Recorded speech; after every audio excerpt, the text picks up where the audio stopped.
This is episode 178 of the Stem Cell Podcast, Muscle Stem Cell Quiescence, with Dr. Tom Cheung. Hey everybody, we are Daylon and Arun. Welcome back to the Stem Cell Podcast, where we culture knowledge in stem cell research by talking to some of the brightest minds in the field. And if listening to this podcast isn't enough, make sure to follow us on Twitter at Stem Cell Podcast, where we do our best to update you on all the latest news in the stem cell research field as it's happening in real time. Today, we have Dr. Tom Cheung from the Hong Kong University of Science and Technology. He's on the podcast to talk about his research on muscle stem cell quiescence. We've also got our usual roundup of recent highlights in stem cell news coming up. But first, if you haven't heard by now, we'd like to introduce you to Muscle Cell News, a free weekly newsletter provided by the Stem Cell Science News program. Muscle Cell News, as you might expect, summarizes all of the latest research news, jobs, and events in muscle cell research and delivers it right to your inbox every Monday. To save time and keep current with Muscle Cell News, you can subscribe for free at www.musclecellnews.com. We're going to shift away from the muscle for the first story, and we're going to recap a very recent paper coming out of the lab of a recent guest of ours, Sergio Pasca, over at Stanford. Title of this paper is Neuronal Defects in a Human Cellular Model of 22q11.2 Deletion Syndrome. This is a paper that just came out in Nature Medicine. First authors, there's a few first authors actually. The first author here is an old friend of mine, Tamasip Khan from Stanford, as well as Omer Reva and Aaron Gordon, I believe from down at UCLA. And again, this is coming from Sergio Pasca's lab. It's a pretty collaborative effort from different folks at Stanford and across the West Coast. So let's jump right into it. So there's this 22q11.2 deletion syndrome. It's a rare genetic disorder that's usually caused by the deletion of a piece of DNA at the location q11.2 on chromosome 22. Okay, and people with this particular deletion syndrome can have a variety of different abnormalities, including heart abnormalities, defects in immune functioning, defects in palate development, skeletal differences, developmental delays, and so on. But the real focus of this particular deletion, its kind of real claim to fame, is the fact that it actually confers an increased risk for different neuropsychiatric disorders, including autism spectrum disorder, and also an up to 30-fold increase in the risk of psychosis, and also association with schizophrenia.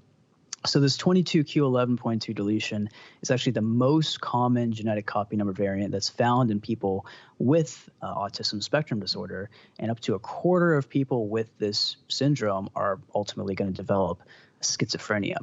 So this is actually the biggest study of its type in terms of the number of patients who donated cells to actually make iPSCs. So this was an iPS disease model. It was 15 individuals who had 22q11 and then 15 control individuals, just a massive, massive effort to generate these lines. So actually to investigate what's going on in the mechanism of this particular deletion, the Pasca lab generated, as I mentioned, iPSCs and then differentiated them into brain organoids. You know, we talked about these cortical organoids that the Pasca lab is working on. I don't believe they used their assembloids in this particular paper, but they used their cortical organoids here.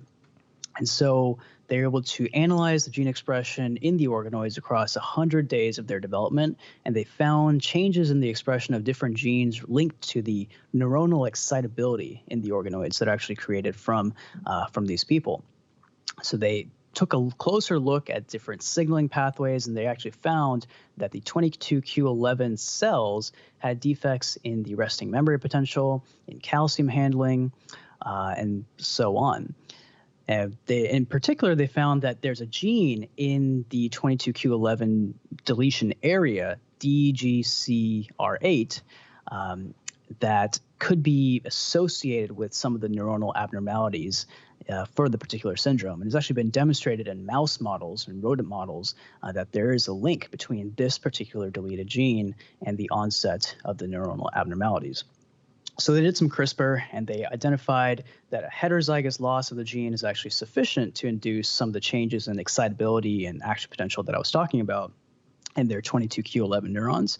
And you can actually rescue this deletion phenotype by overexpressing DGCR8 with, I believe, a lentivector, and that led to a restoration of normal cellular functioning. And the last little part of this paper that was pretty wild, we were talking about it a little bit before the show, was treating these 22q11 deletion syndrome organoids and neurons with antipsychotic drugs, okay? So they actually tried 3 different antipsychotic drugs, raclopride, sulpiride, or xanopride, and actually they're able to restore some of the defects, rescue some of the defects in the resting member potential of the neurons, the 22q11 neurons, within minutes of administering the drug. So it's a neat disease model. You know, we talk about IPS disease models a lot on this show, but the unique angle about this particular model, well, one, you're using a really next generation technology in these cortical organoids coming from the Pasca lab, but 2, you're trying to model a neuropsychiatric disorder in a dish. All right. I think it's tricky, right? It's tricky because this is a disorder that's not well defined. Psychosis isn't always well defined. It's not black and white, right? There's a spectrum on these particular disorders. So you're trying to replicate a neuropsychiatric disorders in a cell in a dish. Okay, you can identify some of the mechanisms that might be driving that disorder, like what they did here with the defects in the resting member potential and the calcium handling and so on. But to completely replicate that phenotype in a dish, it's tough. And I'm sure Sergio gets this question a lot. How accurate is this particular disease model to model a complex disorder that's not really that well defined? It's a unique system, but I think there are a lot of questions that Sergio is definitely getting with this particular model. Yes, I'm sure he is. And there's a lot more questions raised from this that I think are actually interesting, and I'm not going to answer for Serge, but I would say, not in his defense, I don't think he needs to defend himself. This is a great story.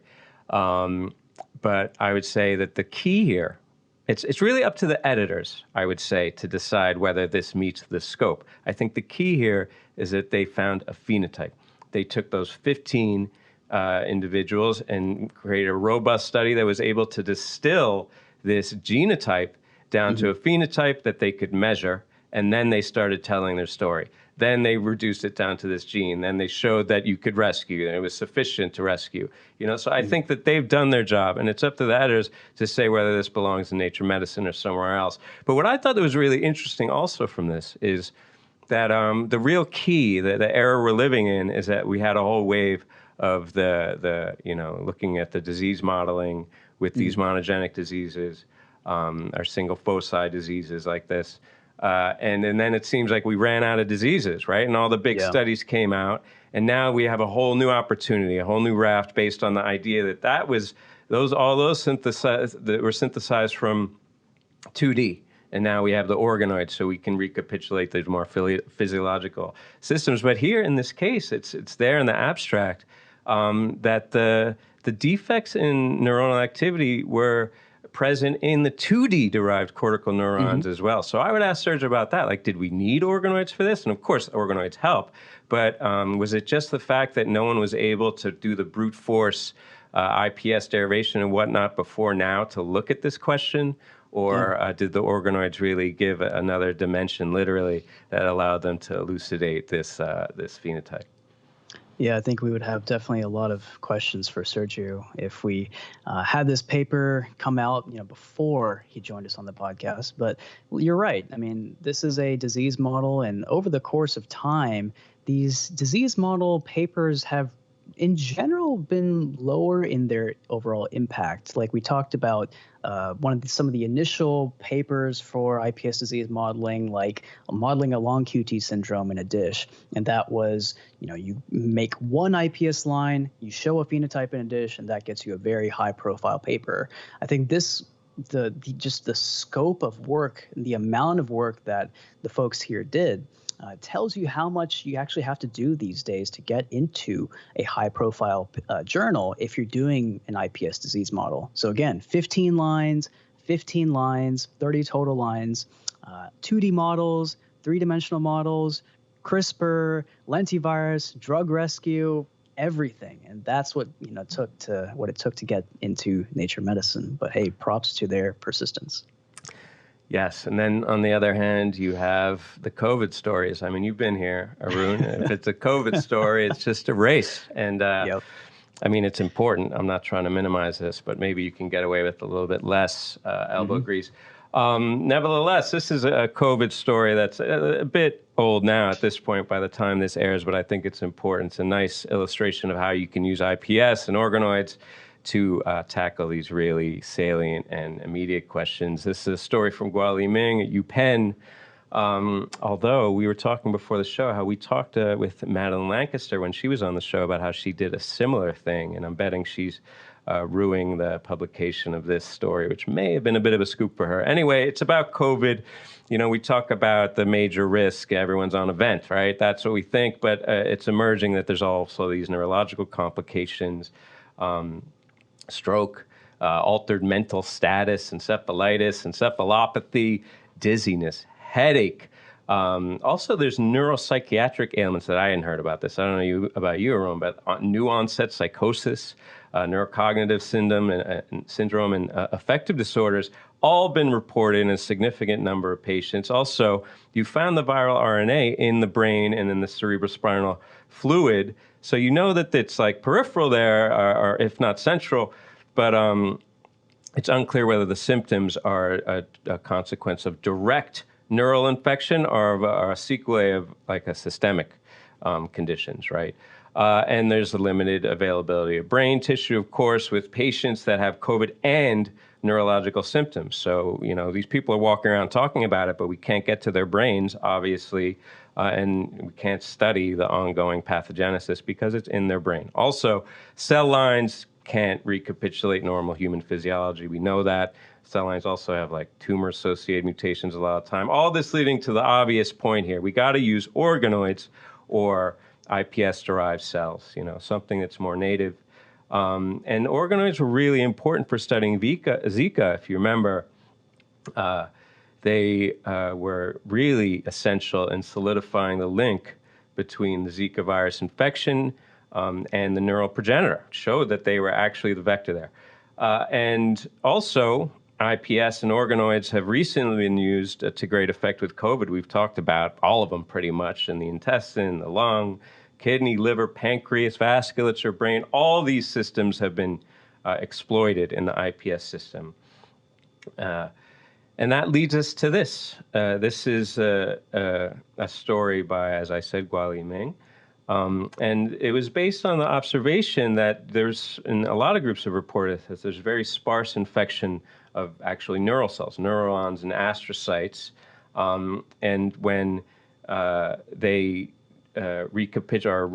repeated these experiments, they showed that in their organoids, they found an exception to that there was a real enrichment of virus infection in these regions that were identified as choroid plexus epithelial cells. This is where I mentioned Madeline Lancaster. Remember, she made choroid plexus sacs that actually made cerebrospinal fluid. It was awesome. When they found that here, they switched gears and went to optimize protocol for generating choroid plexus. They probably got that from Madeline Lancaster's bioarchive story. I don't know, just speculating. And then they actually were enriching for these choroid plexus organoids and showed that the SARS-CoV-2 was very productive. And it was able to affect the cells. There was increased cell death and transcriptional dysregulation, suggestive of like inflammatory response and other cellular deficits. So they showed that these cells could get infected well, and then they showed that they got all screwed up. And of course, I think this really solidifies this observation of the neurological symptoms and shows that the choroid plexus was probably the vector for entry there. Yeah, when you sent me this paper, I thought it was going to be another paper from Madeline Lancaster, because she had that really high-profile science paper with the choroid plexus brain organoids with the little sacs of cerebral spinal fluid that you just want to pop with a needle. Remember that? Yeah, I thought it was going to be a paper from her. And she does have a paper on bioRxiv actually on this exact topic, using SARS-CoV-2 and infecting her choroid plexus organoids. But hey, it's a really hot field, as you mentioned, and there's multiple people working on every single topic you can think of with coronavirus. Trust me, I know.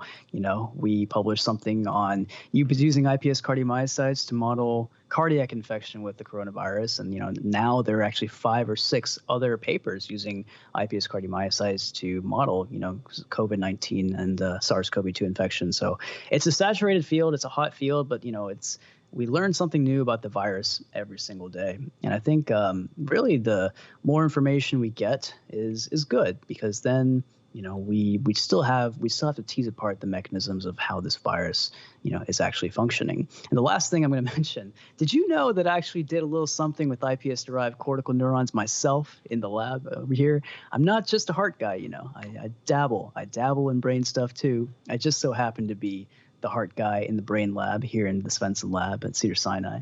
But I actually, threw some, coronavirus, or I didn't throw the coronavirus. We threw the coronavirus on some iPS-derived cortical neurons and actually showed the same phenotype that they're showing here in this paper, that cortical neurons are minimally infected by the coronavirus. And really, it's this choroid plexus that's seems like it's more susceptible to infection. Yes. I'm sad for Madeline, but I doubt she's wallowing. If you look deep into this story, it's pretty basic. It was a race.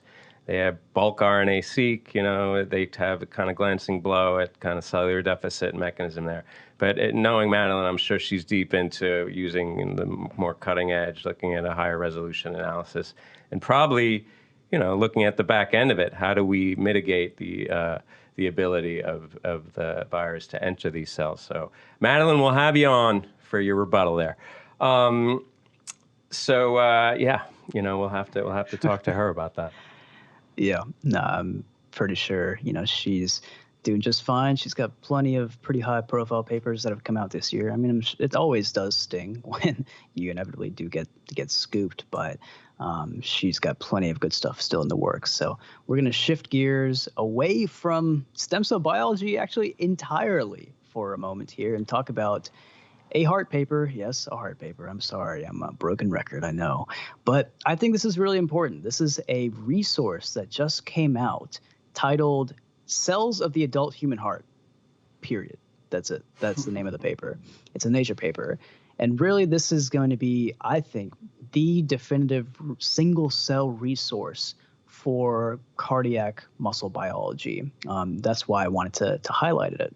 It's single-cell sequencing of 500,000 plus cells of multiple adult human hearts. So I believe 14 in total. And this was a hugely collaborative effort between folks that I'm pretty familiar with up in Boston at the Harvard Medical School, as well as folks in the UK and also a team in Germany. So to gain actually better insight into the composition of the important healthy adult human heart, these folks generated hundreds of thousands of cells from half a dozen heart regions, individual regions of the heart. And they presented this particular study in Nature.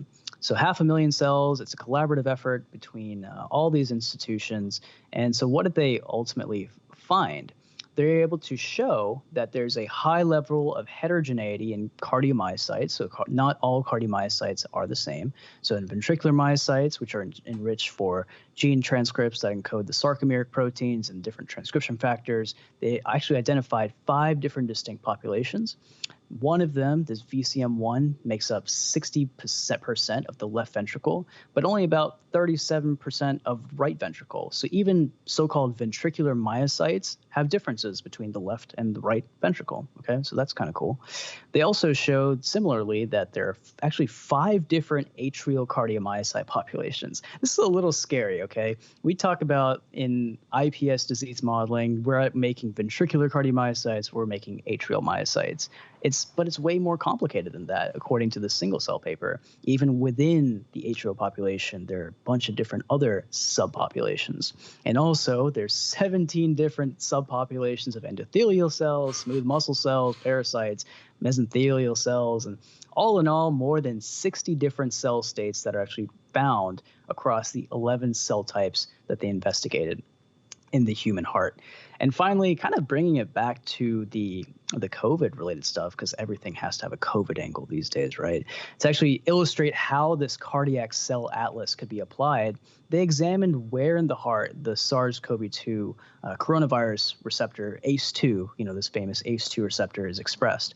And they actually found it most highly expressed in the parasites as well as the fibroblasts, and actually relatively lowly expressed in the cardiomyocytes, although the ACE2 expression was actually a little bit higher in the ventricular myocytes than in the atrial myocytes.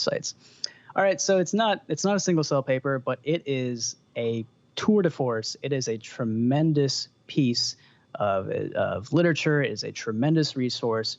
You can actually access their atlas, this heart cell atlas. Is freely accessible at heartcellatlas.org. I actually got it pulled up in my browser tab here. It's really cool stuff. I'll probably take a look at it later today after this podcast. So check it out. I think it's going to be the benchmark and the gold standard for anything heart single cell related, probably for years to come. 500,000 cells. Wow. What a big number. And as you said, it's a resource. And you started with the title. I mean, I like to look at the AOP there in Nature, and I see the title there, and I'm like, okay, that's a review. And then I was like, oh no, it's just like a middle finger type title, which is like, boom. That's like a boom title. Yep. But yeah, I mean, it's deserved, I think, in terms of the effort and the resources that were committed to it.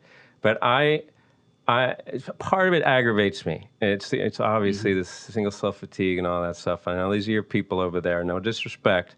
But I think that, and I'm not sure, but I bet that the authors would be conservative in their claims here. But when you hear a story like this comes out, it's like, oh yeah, you thought we were just atrium and ventricle. It turns out there's 7 of those and 6 of these and 18 of these and 60 plus of that. Like, would they say now there are, because it's like the title, cells of the human heart. Would they say there are 64 cells in the types of cells in the human heart? Or is like the reality, like we're still grappling and learning every day that it's more complex and it's almost semantic. All the cells that we identify are kind of on a spectrum, like the single cell shows you that. Like there's cells, there's overlap, but it almost makes you realize, as I've said many times in the show, that these cells are like snowflakes, and the idea that we're correctly identifying all the cells, I think, is a bit far-fetched. Yeah, no, you're absolutely right. And something else to consider here is the age range from which these samples were actually obtained. They're 14 people, ages 40 to 70, right? And so you're completely missing that juvenile population, that young adult population. And as we know, the heart changes dramatically over the course of age. And how do you define a control individual, right? These are samples from so-called healthy controls. But what is the universal healthy control? I've also always kind of wondered that, right? Yeah, but you got to start somewhere, and I'll start at 500,000. As you said, this will be the benchmark. This will be the resource that everyone compares to, and it's publicly available. You've got it on probably open in 6 or 7 tabs, just in case one of them closes. You want to have some backup, don't you, Arun? Just 3 tabs, just 3 for now. Well, if you get to talk about the heart, then I get to talk about the blood, all right? So just shut up with your heart for a second while I talk about not exactly blood stem cells, but pathology here. We're talking about Fanconi anemia, which is a DNA repair disorder that some of you may know about. It's the most frequently inherited bone marrow failure syndrome. And also there's a strong predisposition in these patients toward myelodysplastic syndrome and AML, acute myeloid leukemia. And the reason why the FANC patients develop bone marrow failure is because their hematopoietic stem progenitor cell pool becomes exhausted. The HSPCs, I'll just cut that short, they hyperactivate. Also, in addition to becoming like superactivated, they also have this phenotype where, in response to that, they hyperactivate all the growth suppressive, not all, but major growth suppressive pathways, most notably P53 and transforming growth factor beta. So this is known, but really mechanistically, how you get these competing influences of cancer as well as exhaustion, which maybe seem opposed, is not really well understood. And looking at FANC patients, it's a really great resource that you can just, the blood's great like that. You can take out their primary HSPCs from the bone marrow of these patients and model them and grow them and look at all the clonal growth and then transplant them into the immunocompromised mice or humanized mice. But it's still a challenge because there's few of these hematopoietic stem progenitor cells, fewer even in the FANC patients, right, because they're exhausted. Also, there's a lot of heterogeneity. Like, you don't know exactly where these cells are along their differentiation hierarchy, right? So a story from Alan DeAndrea at Dana-Farber was meant to elucidate some of the determinants of specifically here the bone marrow failure. What's the mechanism by which these cells lead ultimately to bone marrow failure? And in order to do this, of course, they used single cell. And this is the key here. Because of the heterogeneity along the differentiation hierarchy, you can actually capture a snapshot. This is the great power of a single cell, that you can capture a snapshot of all the cells and then pick out the ones that are higher on the hierarchy, or place them at least on their hierarchy. And what they found here is, in addition to finding that in these patient HSPCs, what was known is that there's overexpression of P53 and TGF-beta pathway effectors, they also identified, wait for it, high levels of MYC, okay? MYC, like Wnt, or TGF-beta for that matter. It's one of those things where it's been heavily studied. It's implicated in everything related to growth. But it's important here because particularly in the hematopoietic system, it's been linked to a lot of syndromes. In this case, they showed that there was a coexistence of distinct subpopulations that either had P53 or MYC. So it seemed like there's like kind of two, as a binary population there, either or. And when you inhibited MYC, you could reduce the clonogenic potential of these HSPCs, so they grew less. But you were able to rescue the genotoxic stress that you see in these models, in these FANC-A model mice. You're able to rescue that genotoxic stress. And the conclusions from this is that while the MYC, it promotes proliferation, that also leads to increased DNA damage, right? Because fundamentally, FANC anemia, it's a DNA repair disorder. So amplifying that proliferation leads to a lot more cells slipping through, which can ultimately lead to either just apoptosis, exhaustion, or these myelodysplastic or acute myeloid leukemia.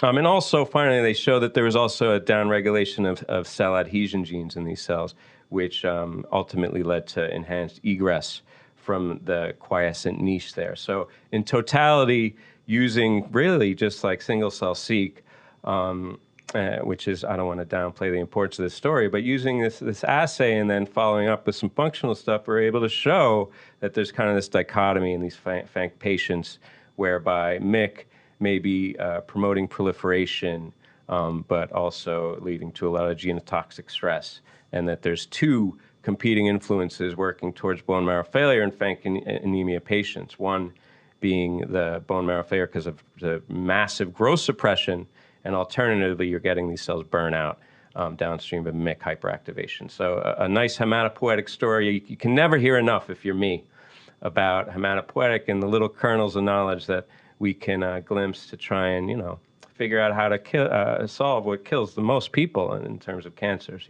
These cancers of the blood are the major killers. Surprise, surprise, another role for MYC in causing disruption of cellular function via hyperproliferation. I'm not being cynical. I just find it amazing how influential this core set of oncogenes are in causing a variety of different proliferative phenotypes, like in and out of cancer, right? For decades, we've known that MYC and P53 have had these roles, but we're still discovering new ways about how they can influence pathogenesis. It actually tells you something about how powerful these genes actually are. Yes, powerful and central. But I mean, what's maybe behind your cynicism there, and I feel it too. It seems like with some of these stories, it's like there's a point of the story where it's new and novel, and then they get to MYC, and it's like, okay, then all the rest of the experiments are pretty much like prescribed. It's like the rest of the four figures are going to be your meat and potatoes. MYC with the inhibitors and activators and mTOR and blah blah blah blah blah, and you know how it's going to end. So yes, maybe not the most exciting, but a very important result. There's always something more we can learn about MYC.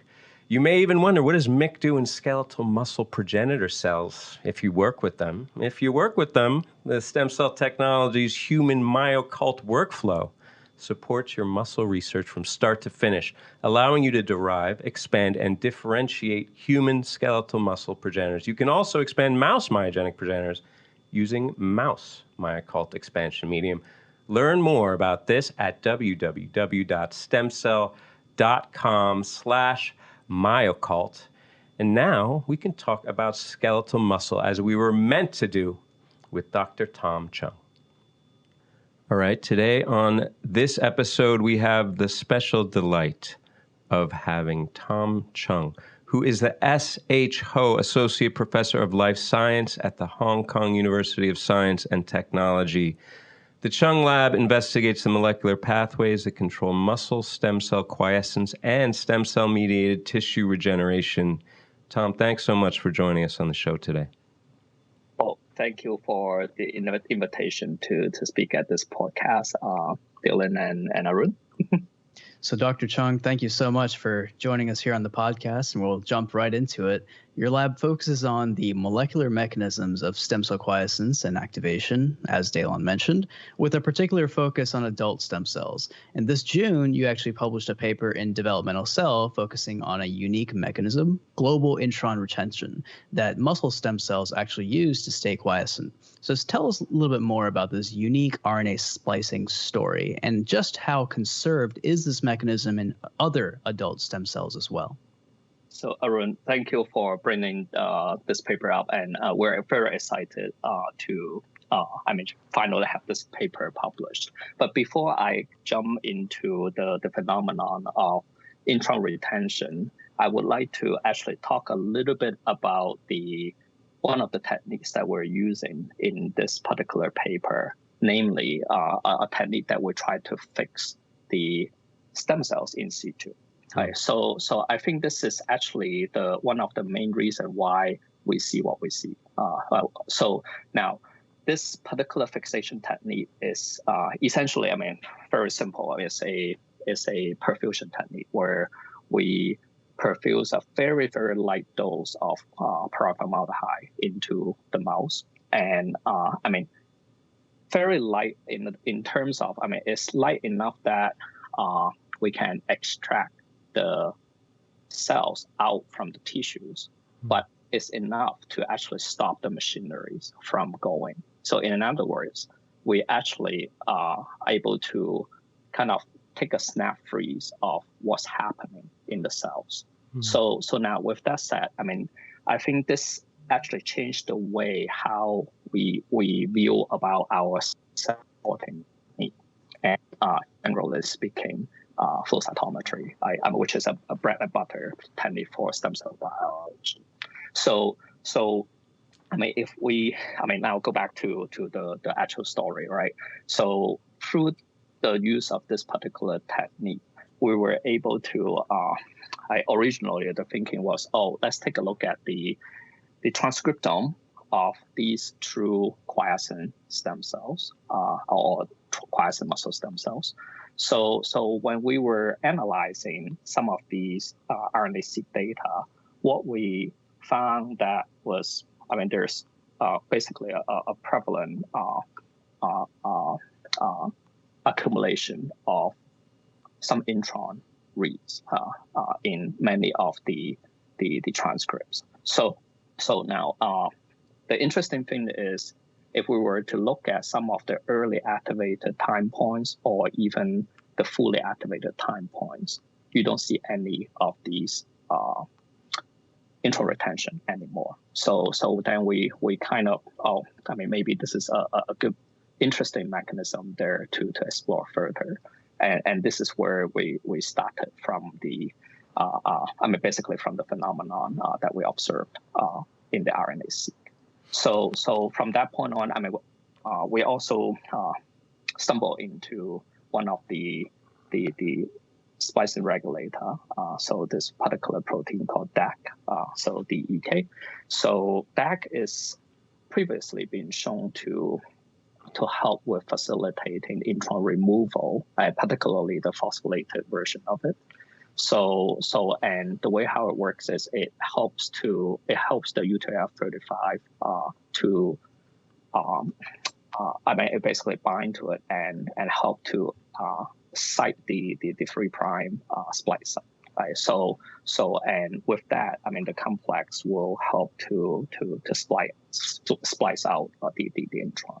So in our story, in this particular paper, we show that DAC is absent in the quiescent muscle stem cells, but then as soon as the cells are activated, DAC is activated very quickly, thereby helping with the splicing. So and going back to Arun's question regarding to how conserved and how universal this particular mechanism is, we actually spent a bit of time looking through the GEO database and basically downloaded a lot of stem cell data, and particularly those ones that has the quiescent stem cells isolated. And from this 200 or so data sets, what we found is that particularly quiescent stem cells, quiescent adult stem cells has, quite many of them all have intron retentions. So and this is conserved. We have observed that in mice, in human, different species, right? So and we also see that across different adult stem cells. So basically, the idea there is, the whole thing seems to be a universal mechanism in how quiescent stem cells are used to poise the stem cell for rapid activation. Right. And that's the key, right? This is has broad implications in all these different cell types because it's like a characteristic of the regenerative mechanism. You need to be able to respond to that acute insult and other mechanism, not just regeneration, just response. So being poised to have a quick response. And looking specifically at DEC, it seemed from mine, and forgive me because I couldn't look as deeply as I would have liked, but it seemed from what I read that overexpression caused quiescence exit. So you would get impaired regeneration, makes sense. But then knockdown, I saw you had some like shRNA knockdown, but I didn't get a clear view, maybe it was in the supplement, about whether or not there was a phenotype there. Is there like an amplification of stem cell activity if you knock down DEC? Because it's not there to begin with, right? And I guess the question behind the question there is, can you leverage this knowledge therapeutically? Basically, we have done some siRNA DAC, and the muscle stem cells appears to look quiescent. So basically, they are not able to get into cell cycle. And we actually have a conditional knockout that are soon to be available. But we do not have the in vivo data for that particular aspect, and it's also not in the paper, of course. So in terms of therapeutic aspect, so actually a while ago, when I was still in Tom Randall's lab as a postdoc, we published a paper concerning a particular microRNA called the microRNA 489. And this particular microRNA actually targets that 3' UTR. And we know that microRNA 489 is highly expressed in the quiescent stem cells. And I mean, to go back to your therapeutic question, one of the way that we can manipulate the levels of DAC is actually by using these so-called the antagomer. So we can actually tune the microRNA 489 levels by using basically a Telvin injected antagomer system with Y.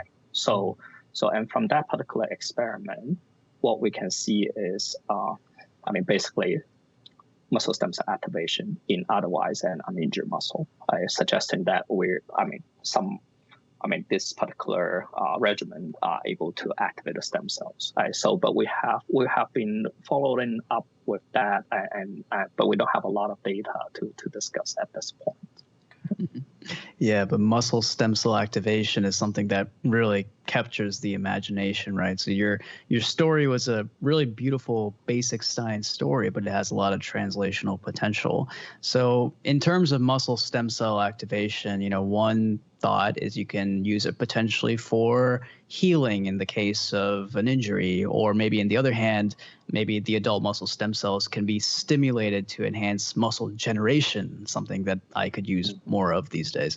So there are a lot of exciting possibilities for translational applications of adult muscle stem cells, but is there one particular approach that really excites you the most in terms of their activation and utilizing them for these translational purposes? So in other words, if you had to activate or reactivate adult muscle stem cells to actually end their quiescence and stimulate their activity, what approach would you first use to address some of these translational and clinical concerns?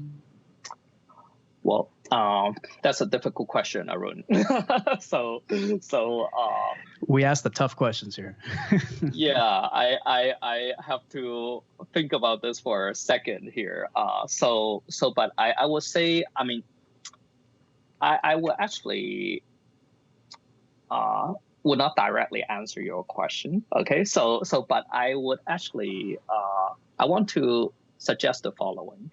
So what we have been working on are these so-called the quiescence regulator, right? So I mean, basically they are there to functions to stop the cells from cycling. So of course, if we are able to tune these quiescence regulator, we should be able to, at wish, make the cells cycles or stop them from cycling. So I think one of the application that we have been thinking a little about is not so much in the muscle, but actually in cancer. So I mean, if you think about I mean, in a tumor, right? I mean, we understand that there are some of the cells within the tumor could be the stem cell, right? The cancer stem cells. They are actually not really proliferating, right? So traditional chemotherapy would not kill them, right? So at the end of the day, you get a relapse for that purpose, for that reason. So the idea there is, I mean, instead of really to think about a fine tuning, can we actually put these non-proliferating cells to full activation, right? And I mean, basically push them out of the cell cycle. Then, I mean, can you actually use the chemotherapy to kill them? So that's the kind of thinking that we have been thinking a lot. And I mean, instead of, thinking about the tuning, we're more thinking about can we go all make the cells go all out and we target it that way. So I don't know if I answer your question like kind of indirectly. That's a good answer. It's flush them out so you can kill them. I get what I get there from you and your work is that while you focus on the muscle stem cells, it's really just a foundation for more broadly applicable concepts in stem cells. But Even so, I'm going to bring you back to the muscle thing, I'm afraid. But, this is kind of on target. You're talking about cancer therapy, and that's something that there's not really any gray area. We all know what the end point there is. There's no ethical questions. The cancer's bad, and we're trying to kill it. No one's fighting for the cancer. But there's other questions, like germline editing, where it's clear there's some precarious ethical questions, or like even more commercial ones, like doping in sports, where we all know that there's boundaries. But then there's the gray area, right? Before those ground boundaries, where like what you might call enhancement could be like cast as health preserving. Like in the muscle, it's hard to draw that line. Your fitness is about your long-term health and cardiovascular. You can make a lot of arguments there. So there's obviously a bit of a potential for abuse, but maybe I'm being a little bit dramatic about it. Maybe it's not really such a big deal. Where do you stand on this? I mean, obviously you respect that it is a big deal, but maybe I'm making a bigger deal out of it than it is. Where do you stand? And is it even, do you think, a place for basic scientists like ourselves to weigh in on how the tools that we generate are applied?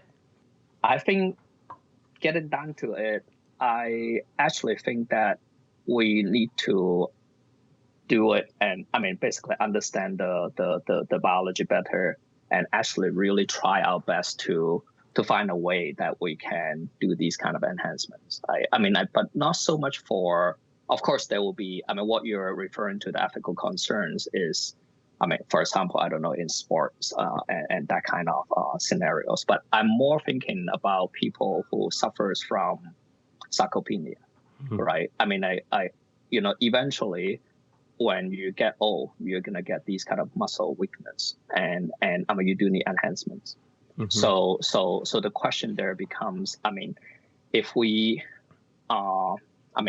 think about, on a kind of a chronic issue rather than ethical issue to start with, I have no problem with that. Right. And I would like to, understand that further. Yeah, I guess it's a bit of a dumb question. It's like the people who invented or deal with pain therapy, they're aware that there's a potential for abuse, but they're not really on the hook for the, opioid crisis in America. So, I kind of put you on the spot there. My apologies. I just want to see how you feel about it. Do you feel the weight of this? Because with cancer therapy, it's everyone goes to work and they know they're doing good work. With other types of things, I wonder if maybe there's a little bit of a ethical question. But you got your eye on the ball, Tom, and I'm sure you don't have to worry about the little, Schwarzeneggers out there in the future that are trying to get big on your therapies. No, I think that was a great answer, and I think what Daylon was in part alluding to in his curveball question there was the power of these new technologies. Right, there's so many new exciting technologies that are emerging in stem cell biology and in science in general. So one such example of a universal seems like technology is single cell. Right, single cell RNA-seq and single cell atlas papers have become really popular recently. We've covered them a lot on the podcast. Although perhaps we're reaching a point where the technology has become so commonplace and so accessible that the overall impact of some of these single cell papers has kind of dropped down a little bit. But your lab actually had a collaborative effort with Fabien Legrand's lab, and you published a paper in Molecular Cell that combined mass cytometry with single-cell RNA-seq. And you actually showed that skeletal muscle is composed of something like 10 different mononucleated cell types and myofibers, interstitial tenocytes, and smooth muscle mesenchymal cells. So in other words, a diversity of cells that you are actually able to reveal using this mass cytometry tech. So do you think this is a combination of technologies and mass cytometry and single cell that should be used more going forward? Right. I think, that is actually, I think the kind of, combination approach will actually be the future of how we look at these type of big data. And I think, these days, right, in addition to the mass cytometry, there are also different kinds of techniques, such as the site-seq, right? Like these kind of epitope tagged way of looking at the single cell RNA-seq.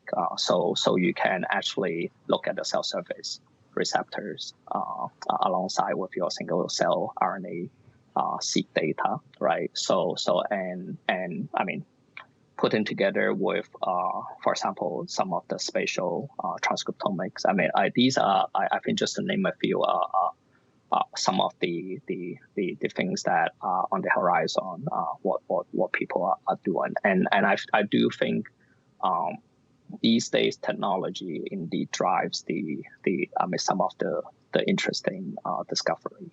So I do, I think long story short is I embrace new technologies, and I do think that new technologies will help us understand the biology better. But with that said, right, I mean, I do want to comment once again on the single cell RNA-seq approach. So of course we have a explosion of single cell RNA-seq data in different kinds of field, right? So, but one thing that the single cell RNA technique, suffers from is we're looking at live cells, and I mean, basically, it will have the very similar issues like like when we do the freshly isolated muscle stem cells, the transcriptome actually change when you actually isolate these type of mononuclear cells from the tissues. So I think this is calling for a good fixation technique that will allow us to look into these single cell data in a more in situ way. Yeah, now I see why you started talking about the method there when you were answering Arun's early question, because that is critical. And I've always wondered, and I think it's been explained away, right? It's that you dissociate the cells and then you put them on ice, and there's not really enough time for like transcriptional turnover. So you really get a snapshot of what they look like in vivo. But your whole point there with the intron retention is that there's this rapid turnover in terms of like what the transcriptome actually looks like in response to these insults. So yeah, I think we really do need to improve our methods. And I think, as you said though at the beginning of that answer, you have to embrace the new tech because it does give you greater resolution on the biology. And I think, as Arun alluded to, that paper that you guys had in Molecular Cell really illustrated how many cells there are in any tissue. People like to reduce, people generally, I think in the past, scientists and stem cell scientists have reduced organs and tissues down to like the one cell or the couple of cells that really are the major driver of the function of that organ. But it's really a lot more cells than that, right? And we're living in this age of organoids where everyone's trying to make the tissues that we can use therapeutically. But there's more cells than we knew maybe involved in those organoids. That's and right. I know this may not be your focus, but if I don't talk about organoids at least once in the show, they'll break my legs in the office over there. So I gotta get to it. But what I'm talking about here is that your molecular cell story forced me to revise my view of skeletal muscle as like the relatively simple biomechanical apparatus. And I know there are these reports of like neuromuscular organoids from Mina Gudi and skeletal muscle organoids from Francesco Tedesco.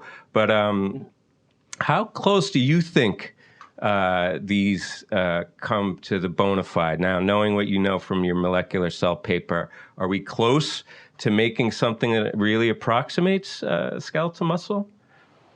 So I have to apologize to start with. Of course I do think organoid is the future. If we can make mini muscles, that would be fantastic. But I'm definitely no expert in this area, and I think just like what you said, right, Francesco or Penny Gilbert from University of Toronto, right? They definitely know a lot better than I do. But I do think, we're getting much closer, I have to say. The reason for that is because I think a lot of organoids now are basically mixing cell types together, and you need to know the right cocktails. And I do think by having a kind of a muscle atlas, we understand the number of cell populations that are in the muscle, and I think it's only a matter of time that some of the organoid biologists will figure it out. Mm-hmm. So I believe I wouldn't be surprised that I'll see a paper in a very short time. Mm-hmm. So many cool technologies to talk about, but enough about these technologies. Let's talk about you, okay? Let's talk about you, Dr. Cheung. So after you finished up your postdoc in Tom Rando's lab at Stanford, you actually moved to the Division of Life Science at the Hong Kong University of Science and Technology, which is where you're at right now. So HKUST is a really young university. It was founded in 1991. But it's one of the world's fastest growing universities, and it's actually one of Asia's top research institutions. To talk about like a meteoric rise for a school that's actually younger than I am, that's hard to imagine. So for those of us who are not familiar with HKUST, tell us more about it, the strength of its stem cell research, and why you chose to become a professor there. Right. I think, HKUST is a place that is I would say that are comprised of a lot of high energy folks here.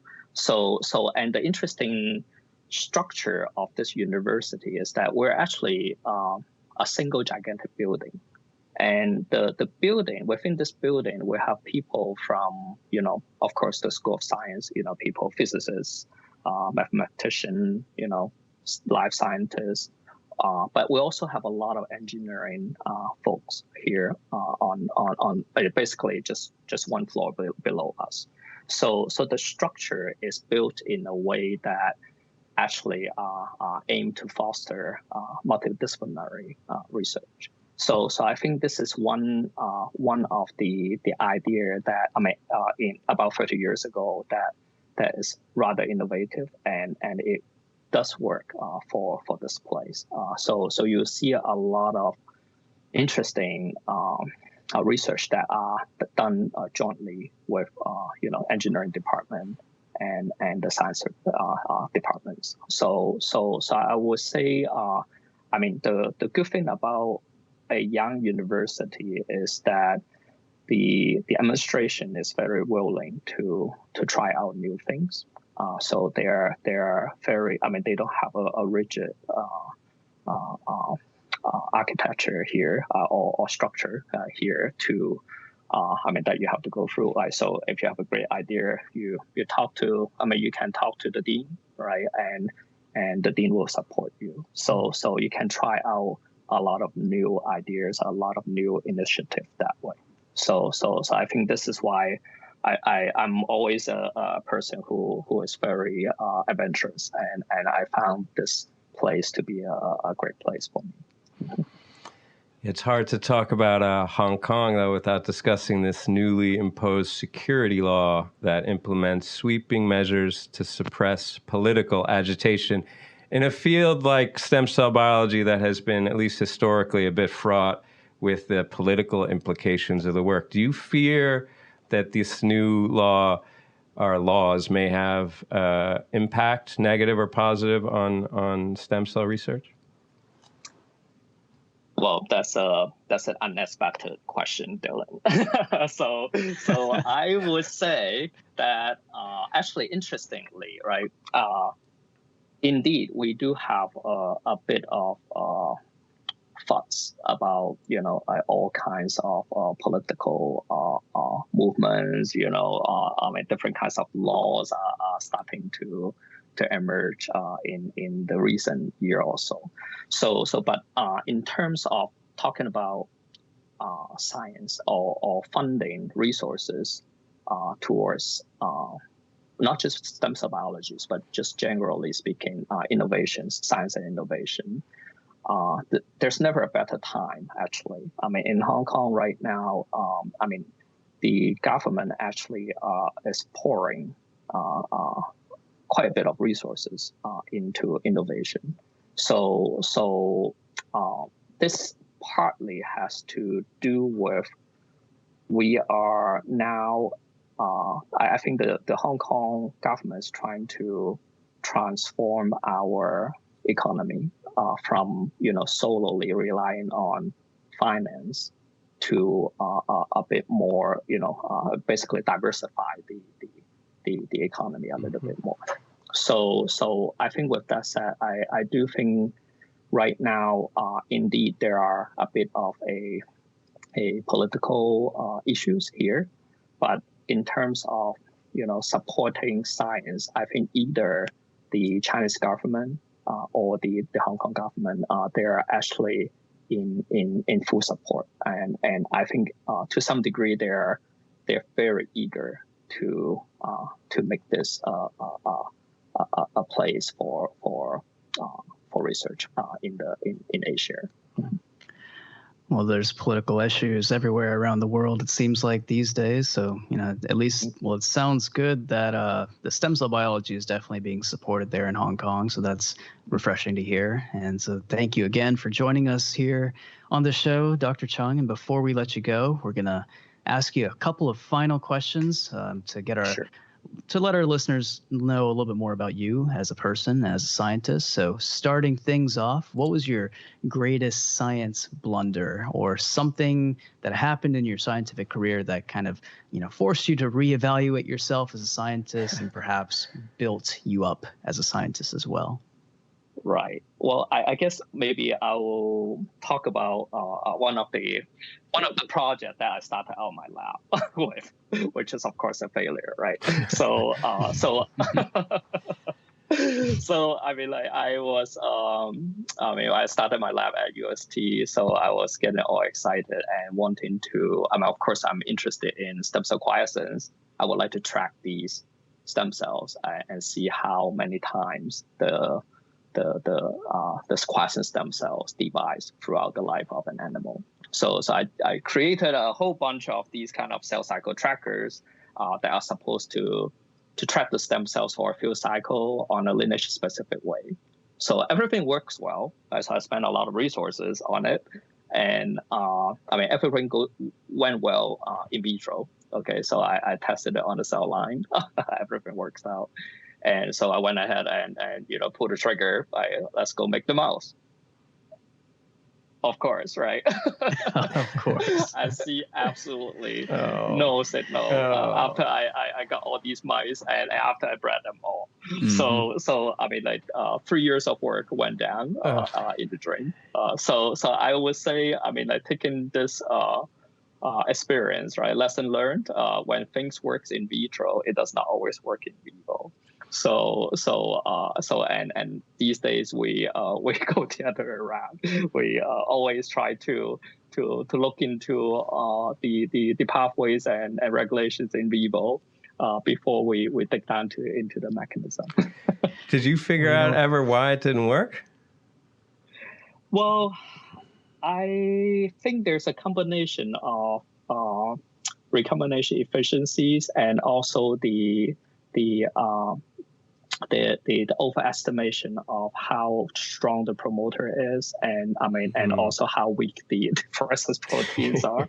So I think if anything can go wrong, it all went wrong. I think that's most of my negative results begin with that last thing you said, which was overestimating my judgment. That's exactly right. Well, you know what? That's why I avoid the in vivo system altogether. Purely in vitro. That's me. That's going to bite me in the butt down the road, but I'm sticking to it. So our last question here is, who are your scientific heroes? And who, these heroes can have influenced you over the course of your career. Who do you look up to in science? Right. So this is if I have to name a person, it will be one of the guy that I met during my PhD time in Boulder, Colorado. So his name is Rob Knight. So he's actually now a professor at UCSD and also the co-founder of the American Gut Project. So Rob is actually his lab research is very interesting. It involves in the development of computational techniques to categorize the microbiome of human, animals, and the environment, right? So he's actually a computational biologist. So when I was a PhD student, Rob was a postdoc in Boulder and subsequently became a professor there at Boulder. So he is a role model for me. Actually, it led me into a lot of thinking regarding the use of computational techniques and also the importance of biostatistics, right? Which also, basically, these are the kind of bread and butter in my lab now. So I would say much of what I do actually stems from the kind of systemic view that I learned from Rob. So this is why we're very into, all kinds of NGS techniques, generating big data and be able to, apply some of the computational approach to analyze it. And for example, like the recent papers that we stumble on the phenomenon of intron retention. Wow. I wonder if Rob knows that he's your hero. That would be, I might give him an email and be like, hey, did you know that Tom Cheung, this amazing scientist, thinks you're awesome? That would probably make his day. Light years away from Rob. Well, I'm sure it would still make his day. I would love to get an email even from, the most piddling scientist said, hey, you're my hero. We'll see one day, maybe in a few decades. Tom, this has been a great episode. Thank you so much for joining us for this conversation. We hope to have you back on soon when you've cracked some other computational code and figured out some of the mysteries of biology. Keep on going, my man. Thank you, Dalen and Arun.